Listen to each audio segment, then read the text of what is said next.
আজকে আমাদের ডিনারে আছে। তো ডিনারে বলতে গেলে দুপুরে লাঞ্চে আমাদের আজকে একটু মানে বৃষ্টি পড়ছিল আর কি। তার জন্য আমাদের আজকে একটু খিচুড়ি করা হয়েছে। দেখে নিতে পারেন, এই যে খিচুড়ি। আর এই যে মাছ হয়েছিল, ভোলা মাছ, এই যে দেখুন। আর আর আপনার আজকে ডিনারে আমাদের আছে রাতের জন্যে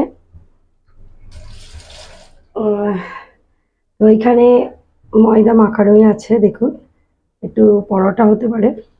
আর এই যে আলুর দম, একটু আলু কষা কষা করেছি। আর আছে আপনার সিমুই। সিমুইটা জানি না কেমন হবে, নারকেল দিয়ে একটু করা। দুধও আছে, নারকেল আছে, কাজু কিশমিশ। তো আজকে ডিনার এইটুকুই। অনেক রকম, সব রকম আইটেম দিয়ে আজকে আমরা বসবো ডিনারে।